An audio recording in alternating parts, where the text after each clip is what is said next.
বৃষ্টির দিনে।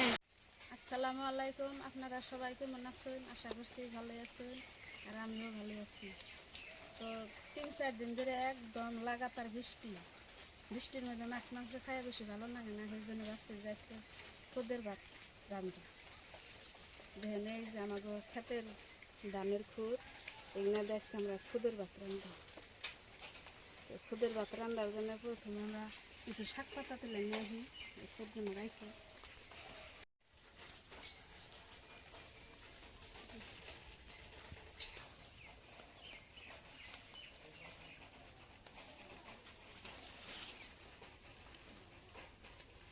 পাতাগুলো একদম কচি ডগাগুলো।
একদিন ধরে খুব বৃষ্টির জন্য দোয়াই বেরাম জানা।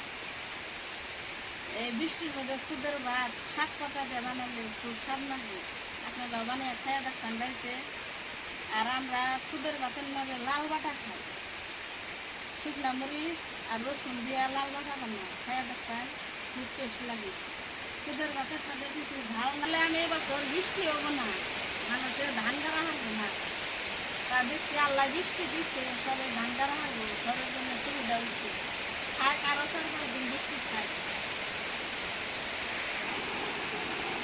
জন্য দোয়াই বেরান জানা। কিন্তু তাও ভালো হয়েছে, মানুষের রোয়া গাড়া হারবো, মানুষের জন্য সুবিধা হয়েছে। আল্লাহ মানুষের সুবিধা করে দিচ্ছে।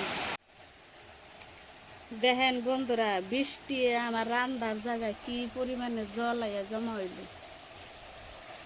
শুকনাটা রান্না স্টার্ট করলাম, দেখেন এখন কি অবস্থা, জল আইয়া ভর্তি।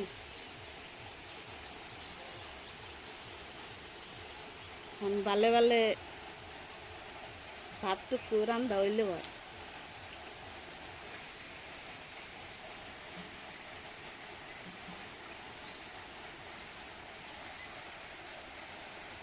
এই যে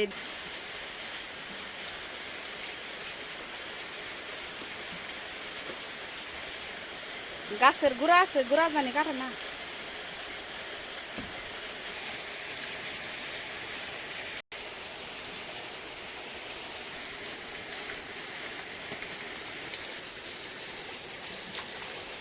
এখন আমি শাক পাতা গোনা দিয়ে দিব।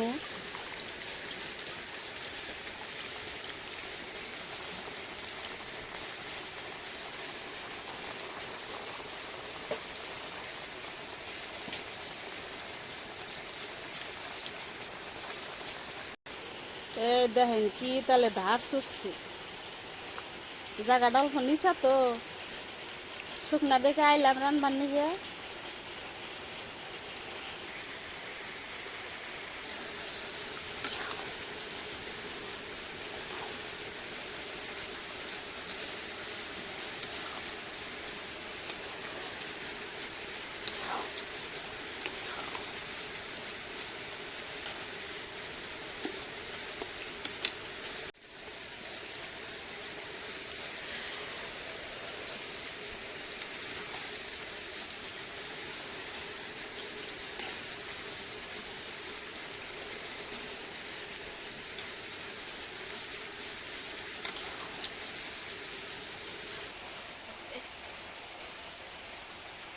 কালা দুধ কচুর পাতা আনলাম, এগুলা দিয়ে মরিচ বাটা রসুন গুনা বাজা নিব মরিচ বাটা বাটার জন্য। শুকনো মরিচ লাল বাটা বাটার জন্য।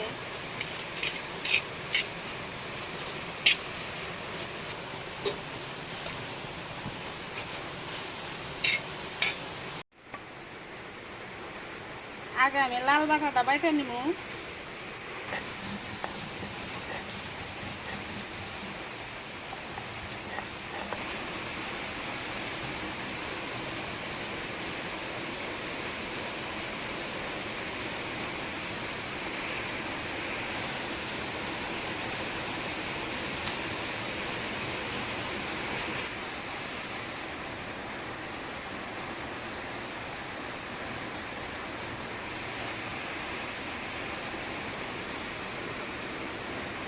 দেখুন কি সুন্দর খুদের ভাত হচ্ছে।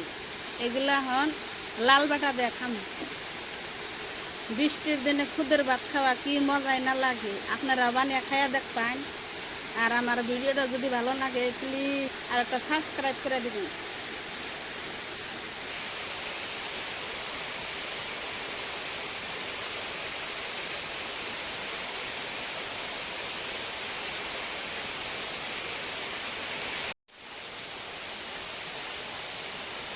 বৃষ্টির দিনে খুদের ভাত খাওয়া কি যে মজা, আঠালো আঠালো হয়েছে।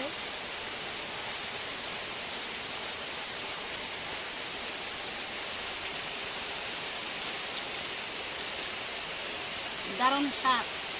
বন্ধু আপনারা বানিয়ে খাইয়া দেখবেন, খুব ভালো লাগে।